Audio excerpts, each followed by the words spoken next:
Welcome to Shakespeare FC, The Words, a 5-minute journey into the individual bits of language that were forged, fletched, hewn, and hammered, and sometimes crowbarred, into existence by our brilliant and witty Warwickshirean wordsmith, or, as you become more familiar, Uncle Will.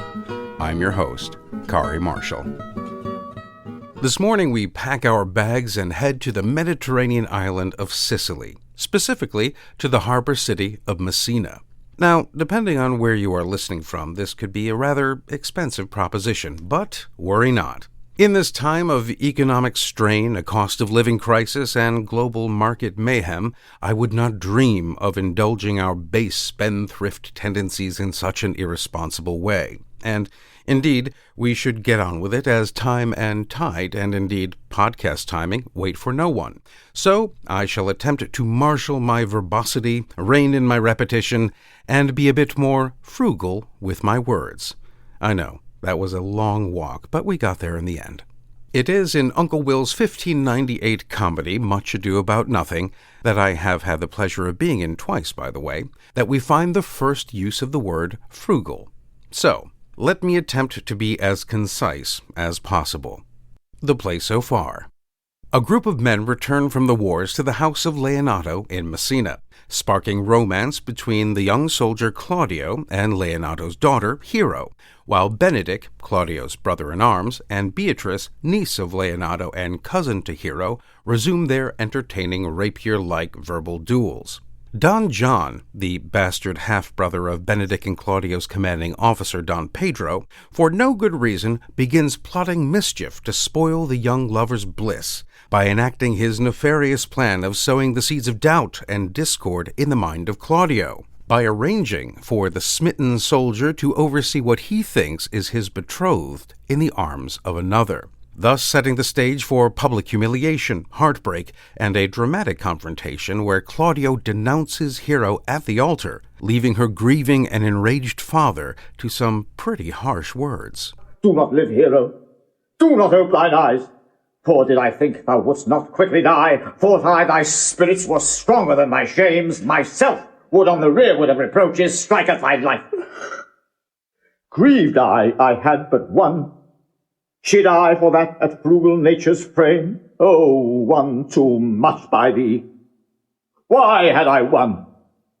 Why ever wast thou lovely in my eyes? Uncle Will uses frugal in the sense that nature was sparing in only giving Leonato one child. I do think, though, that laying all that at the feet of nature does leave out the rather vital part both he and his wife need to play in that particular local population expansion.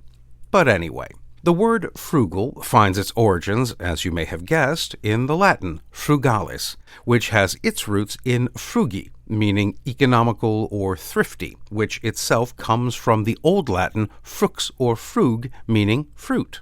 So it does not seem like chance that William found a nice literary layer in applying the first usage of it to the fruit of Leonato's loins.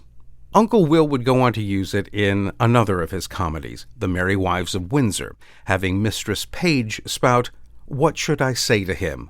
I was then frugal of my mirth, heaven forgive me." So, frugal has become synonymous with thrifty, sparing, stingy, tight-fisted, and austere, and my personal favorite, parsimonious. Frugal does, however, bring up slightly negative connotations in our modern minds, but it wasn't always so. In fact, the great 18th century poet, playwright, and moralist, and editor of Uncle Will's works, by the way, Samuel Johnson, was quoted as saying, "Without frugality, none can be rich, and with it, very few would be poor." Well, alas and alack, my friends, that is all we have time for. Join us again next time for another hopefully informative journey into the mind of Uncle William. I'm Kari Marshall. Farewell until next time. Shakespeare FC is a production of WGTE Public Media and is sponsored in part by a generous donation from the Cowie Family Fund. All previous episodes are available at wgte.org/sfc or wherever you get your podcasts.